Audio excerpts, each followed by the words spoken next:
falënderimet qofshin për Allahun, salavatet dhe selamet më të përzemërta qofshin mbi vullën e profetëve Muhammed Mustafa alayhi salam, familjen e tij, shokët e tij dhe mbarët ato të cilët e ndjekin dhe pasojnë rrugën e tij deri në ditën e fundit. U ndalëm në herën e kaluar pikërisht tek fakti i vuajtjeve që shokët e pejgamberit alayhi salatu wasalam nisën të përjetonin në Mekë, aq sa një ditë prej ditësh një prej sahabëve shkon tek i dërguari i Zotit alayhi salatu wasalam dhe i thotë: "O i dërguari i Allahut, sikur ti luteje Allahut të na e lehtësonte." Subhanallahu, thotë i dërguari i Zotit, për i lartësuar qoftë Allahu. Ata të cilët kanë jetuar para jush kanë përjetuar vuajtje akoma dhe më të mëdha se sa këto. Pra shumë më të mëdha se sa vuajtjet tuaja. Aq sa ndodhte me ndonjërin prej tyre që i vendosej krahër hekuri. Keni parasysh zakonisht janë ato krahërat me të cilët i përdorin për tokën. Krahër hekuri i thonë atyre, domethënë, qofshin për plisat e për gjithçka tjetër, do i vendosej një krahër hekuri në majt kokës derisa arrinin tek maja e këmbëve, pra duke i rrepur lëkurën me të, dhe sërish domethënë nuk e kërkonin diçka të tillë. Kjo nuk do të thotë, pra ky hadith i profetit alayhi salatu wasalam nuk do të thotë dhe nuk është treguar se nuk duhet i kërkojmë Allahut xhalla wa ala lehtësim. I dërguari i Zotit nëpërmjet këtij hadithi kërkon ti motivoj shokët e tij. Pra ti kërkoj se ka të tjerë të cilët kanë vuajtur akoma dhe më shumë se sa kjo, por sërish kanë qëndruar. Pra kërkon ti mbështes dhe ti motivojnë ndurim. Dhe duke përjetuar pikërisht këtë fazë, vim në një fazë të re që quhet faza e emigrimit. Emigrimi për në Abisini ose në Habeshe. I dërguari i Zotit alayhi salatu wasalam orienton shokët e tij nëpërmjet një hadithi duke u thënë që nëse ju duhet me patjetër që të lëvizni drejt tokës së Abisinis ose Habeshes, Etiopia e sotme, se në të gjendet një mbret i drejtë. Shkonin nderuarit e mi, fillimisht ka thënë mbret i drejtë. Ai ishte jo musliman, i përkiste besimit të krishterë, por sërish drejtësinë e kishte pjesë të pushtetit të tij. Cili ishte ky? Emri i tij ishte Ashume, që ne e njohim ndryshe me Nejashiu.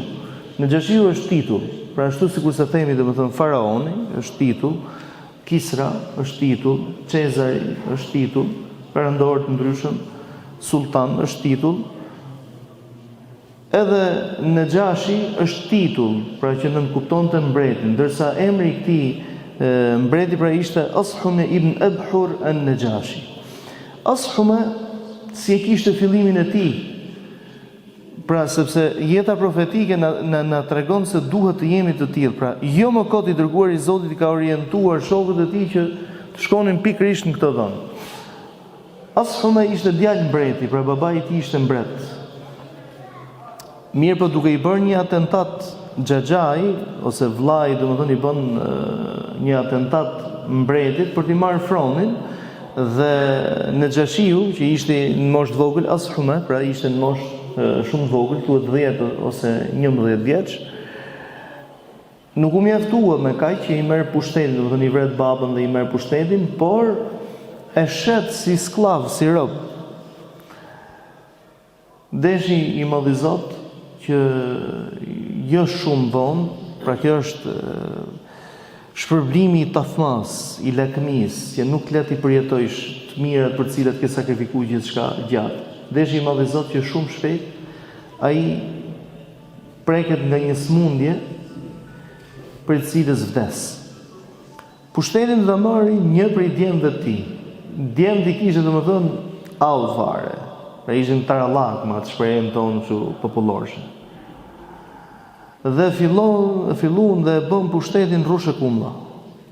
Domethënë të gjithë pushtetin që trashëguan për babait, sepse duhet kemi parasysh krahas faktit që ky do të jetë një person i drejtë, i dërguari i Zotit i orienton për këtë vend sepse Etiopia ose Abisinia, Habesheja e saj kohe ishte një superfuqi dhe ishte superfuqi e pavarur. Se kishte shtete të tjera dashamire që mund të prisnin sahabët e profetit alayhi salatu wasalam, siç ishte Egjipti. Për shembull, edhe mbreti i Egjiptit ose perandori i Egjiptit Al-Muqawqis ishte dashamir, madje me profetin alayhis salam, domethënë është sjell mirë kur i dërguari i Zotit e ka ftuar për në fe, i ka dhënë dhe dhuratë. Nuk e ka pranuar fenë e tij, po domethënë është sjell mirë me të. Por sërish i dërguari i Zotit nuk i orienton shokut për tek ai. Arsyeja sepse ai është i varur, ishte nën pushtetin bizantin. Pra ishte mbretëri në vete, po mbretëri nën hijen e pushtetit bizantin. Ndërsa Abisinia në mesin e gjithë perandorive që ishin përreth, edhe Jemeni për shembull ishte mbretëri në vete, por ishte në ndikimin pers. Kështu me radhë. Ndërsa Abisinia ishte e pavarur. Ndaj Ashume shitet të Rom. Nisen popullata dhe kërkojnë, domethënë, pasi e merr pushtetin djali i Xhajs së Ashumes në Xhashiut, kërkojnë dhe thonë të gjejmë se ku është në Xhashiu, se nuk mund ta pranojmë, domethënë, të drejtohemi ose të na pri një idiot, një naiv, një njeri domethënë kaq i lodh. Derisa e gjetën Ashumen. Kur e gjetën, çfarë bënte? Domethënë ishte djalë i ri, kishin kaluar disa vite, por akoma ishte djalë i ri, por kishte prirje për pushtet. Thot Ashume ruan të delet, pra e kishë ndru i Zotin bëri, dhe i thonë që ta blejmë këtë, se është mbreti jonë, habitet e i. Pra si ka mundësi mund të blejt dikush mbretin, pra ta shesit dhe ta blejt. Po ata vete kishin shqip. Thot dhe ja blenë lirim. Shikoni tani se si fillon fillimi i këtij zotnie. Që në fillim ky zotni thot, nuk pranoj të kthehem pa më garantuar që nuk do të ndërhyrin pushtetin tim. Pra atë që them unë është ligj dhe kamaru. Dhe ashtu ndodhi. Pra kur u kthy me tagrin e të fuqishmit, pushtetshmit.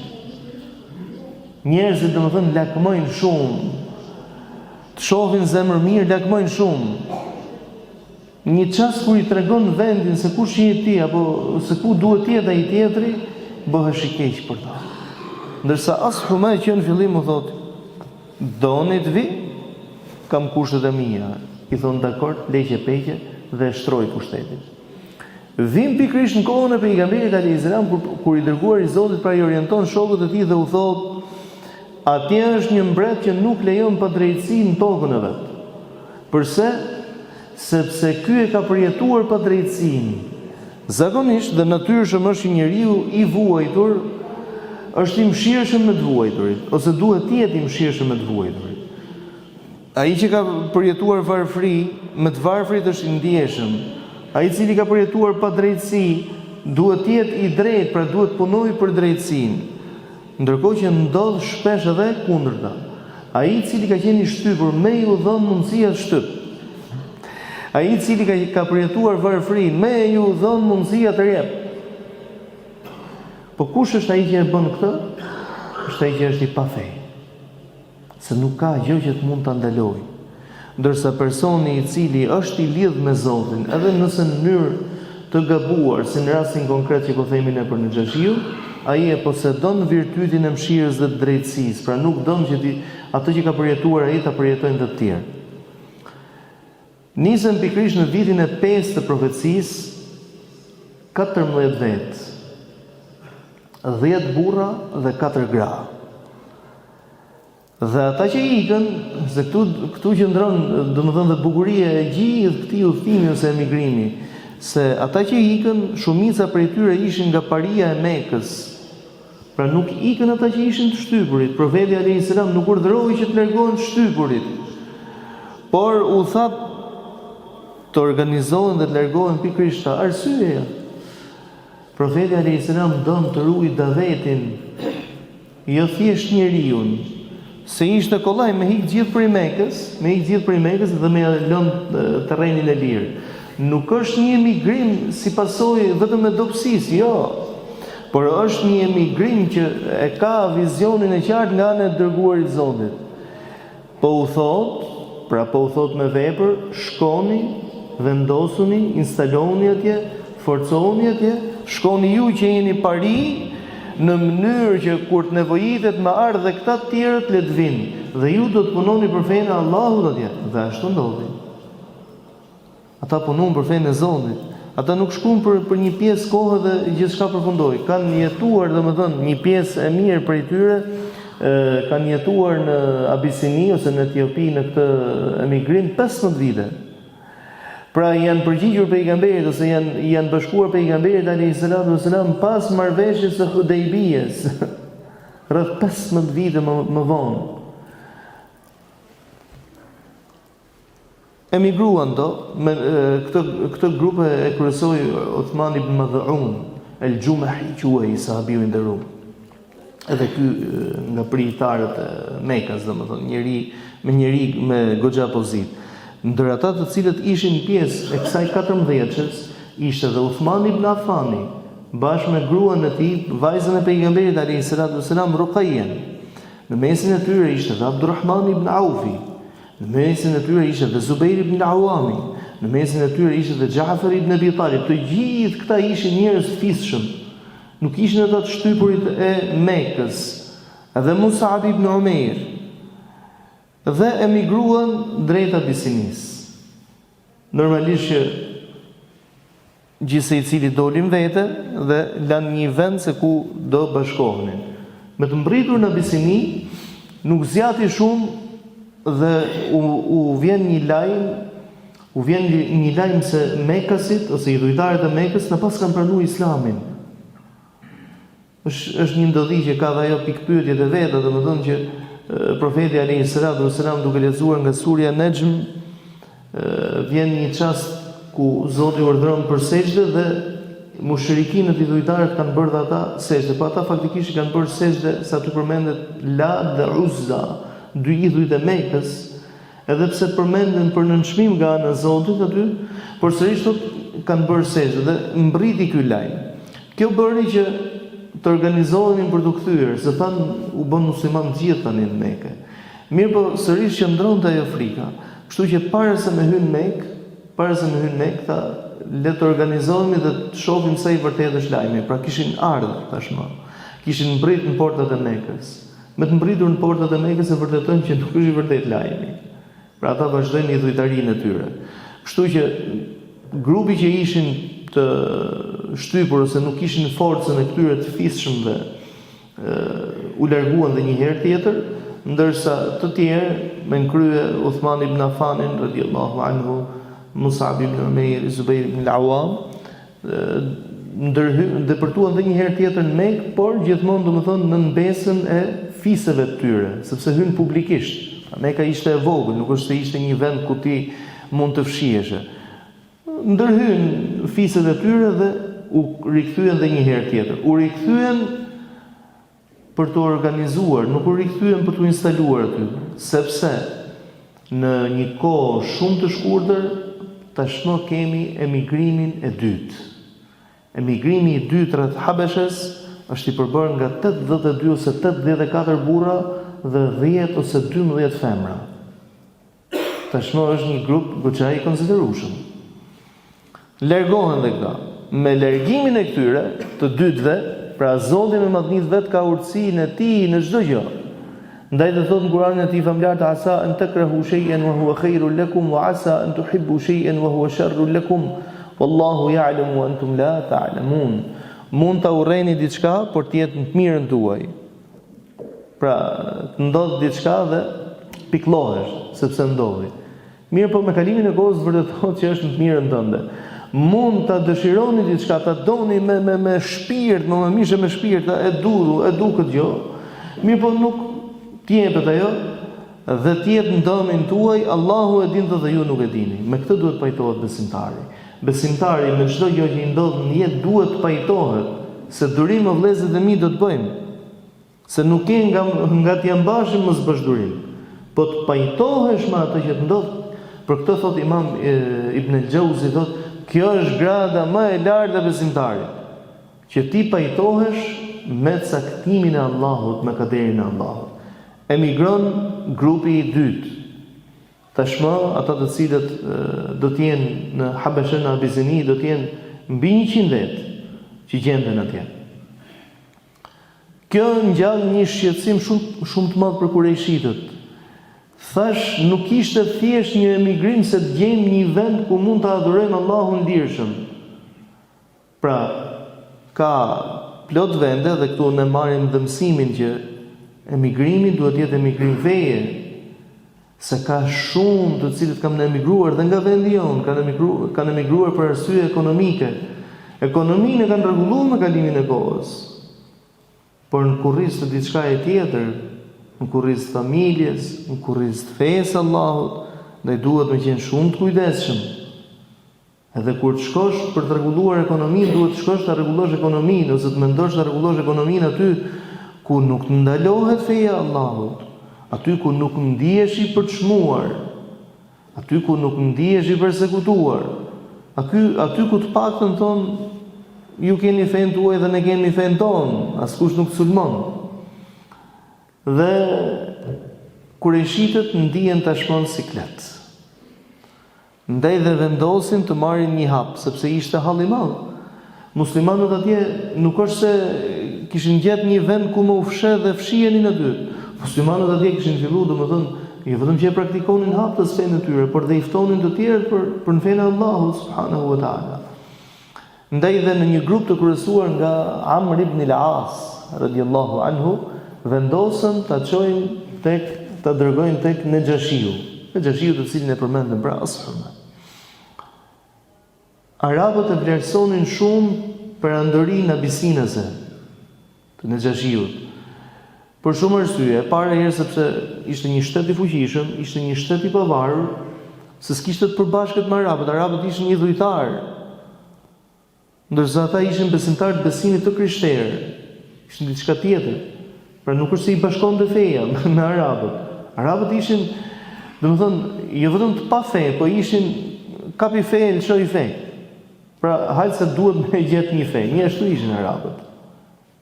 Në realitet. Thotë dhe e admironin shumë dhe dinin se çfarë preferonin këta njerëz.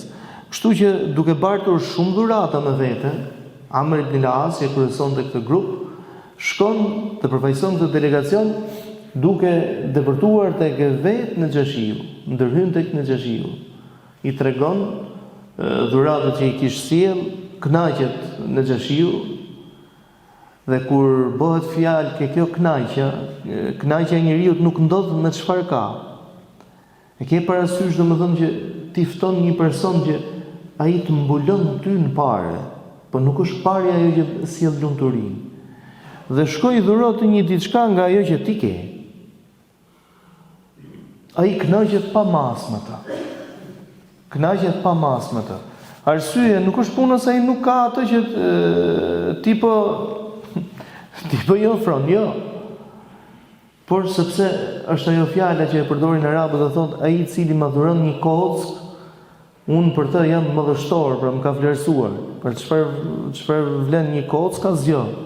Mirë, po më ka treguar dashurinë që ka për mua. Ky është qëllimi.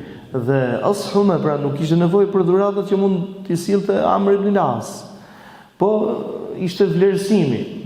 Dhe Amri e kishte përgatit terrenin tashmë se çfarë do t'i kërkonte Nexhashiut. Ndaj përgatit fillimisht këshilltarët, pra i kishte korruptuar fillimisht këshilltarët, ndaj ndër lutjet e bukura që gjejnë në botën islame, veçanërisht domethënë në Kabe dhe në Medinë, kur lutën për parinë e vendit, thotë o Zot, mundsoj të rrethohen nga këshilltarët të hajrit, të cilët ta kanë frikën ty, na kanë marak dhe neve dhe i këshillojnë domethënë për të mirë. Sepse ata këshilltarët ata ta prishin punën komplet. Ai nuk është i gjithdijshëm, ai që drejton vendin, cili do qoftë ai, ose një institucion, cili do qoftë ai. Këta të cilët janë përreth tij ta rregullojnë punën e ta bëjnë si duan ata pastaj.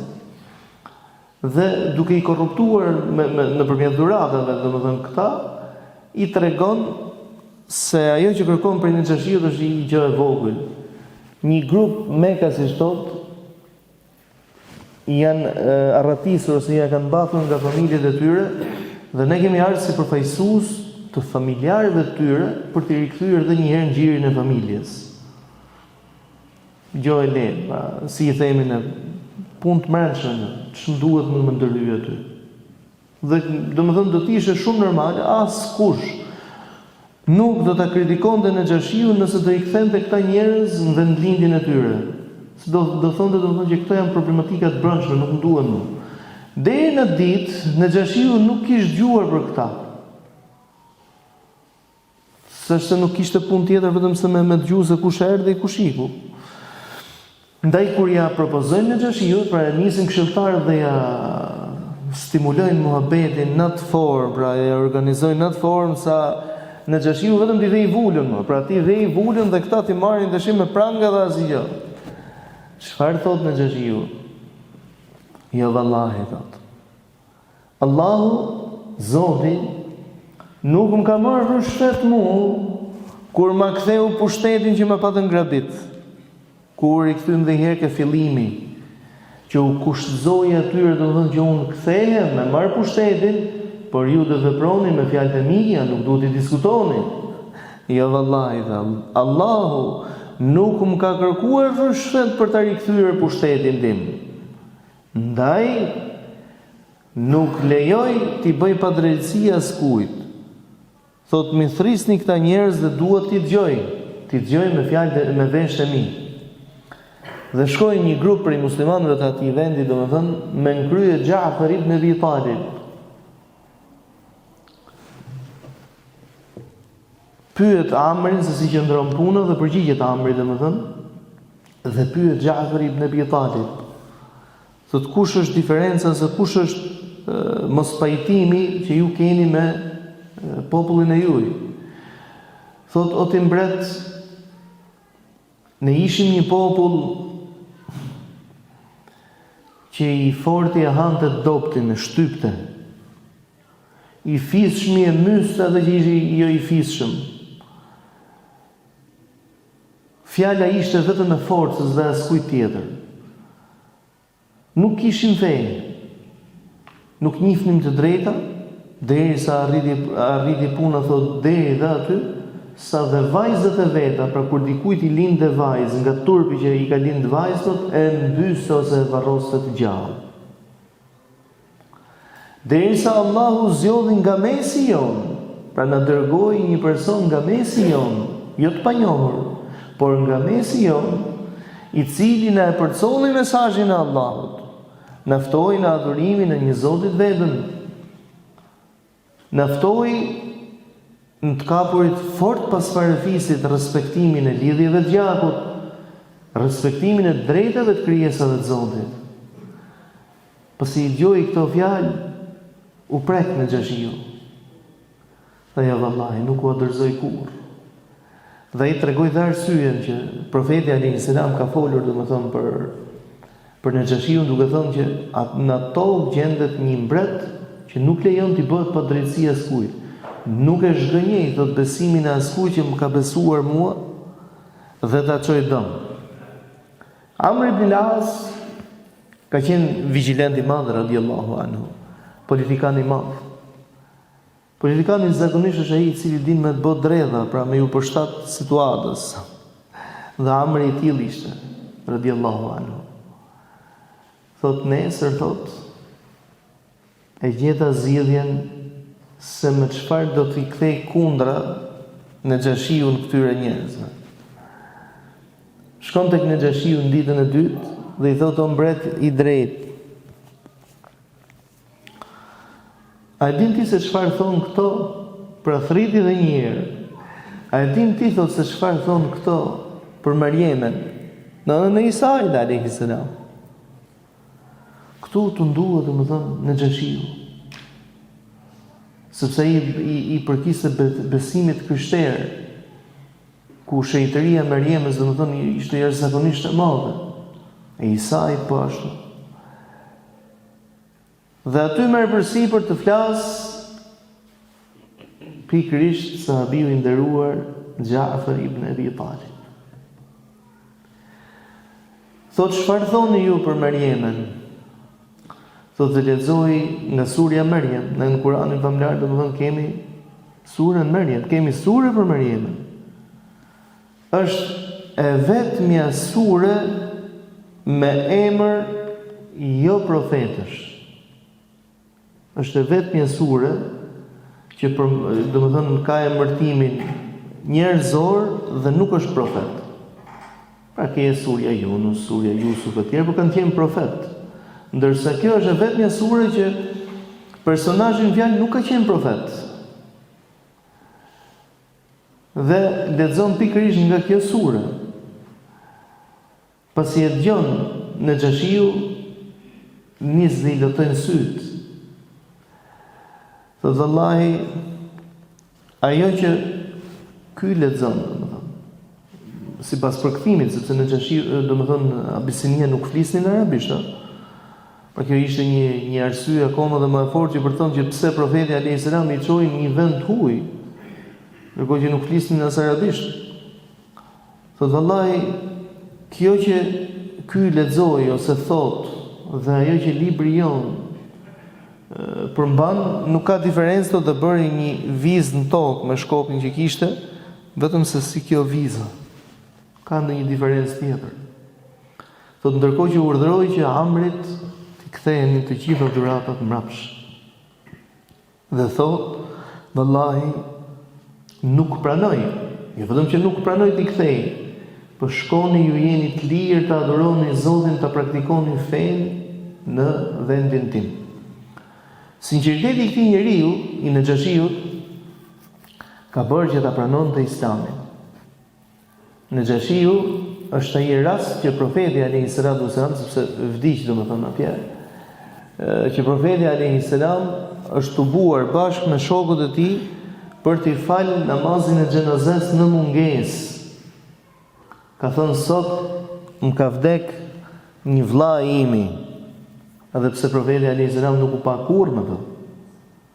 Dhe librat e biografisë islame domethënë e quajnë, e kanë rënditur në Xhashiun si sahabi në shenjë nderimi, se sahabi quhet ai personi i cili është takuar me profetin alayhis salam, qoftë për disa çaste të vetme si besimtar, pra që ai ka besuar profecinë e tij. Ndërkohë që në Xhashiu domethënë nuk e ka takuar profetin alayhis salam. Por fakti thotë që i dërguari i Zotit i ka falë xhenazën në mungesë, në distancë, thotë tregon domethënë është treguesi që i ka takuar domethënë grada e qenit sahabi. Pra ai e pranoi Islamin, profeti alayhis salam urdhëroi shokët e tij që tupohen të gjithë në një shesh dhe t'i falin namazin e xhenazes dhe ka thënë, kanë prezantuar namazin e xhenazes, thot profeti, pra, në Xhashiu thot plot 70.000 me lajke. Plot 70.000 me lajke. Pra në shenjë nderimi të këtij njeriu. Ky ishte udhëtimi i shokëve të pejgamberit alayhis salam drejt Abisinisë, drejt Etiopis, për të patur një fillim të ri, një fillim të hajrit, një fillim që ç'është e vërteta do të niste ndryshimin për fazën e re të profecisë dhe për fazën e re të drejtimit islam, sepse ishte faza që tashmë muslimanët e gjetën një krah të sigurt. Derisa profeti alayhis salam me urdhër prej Allahut, pra, do të zhvendoset dhe do të emigrojë drejt Medinës. Por para Medinës, para se të ndërmarrë hapat për të emigruar drejt Medinës, ka detaje të tjera të vuajtjeve. Realisht aty nisin vuajtjet, aty nisin persekutimet, aty nisin torturat e vërteta, sikurse do t'i përmendim inshallah në javën e vijim, nëse Zoti do të na japi leje, do të na japi ymër, lutem ty i madhnueshëm, Allah na falë, na mëshiron, na përdor Zot për mirë, na orienton Zot për nga e mira, për nga e drejta, për nga e mbara, dhe na bëj prej atyre të cilët rreshtohen me të mirët në dynja, tubohen me të mirët në ahiret. Amin, Allahumma amin. Alhamdulillahi rabbil alamin.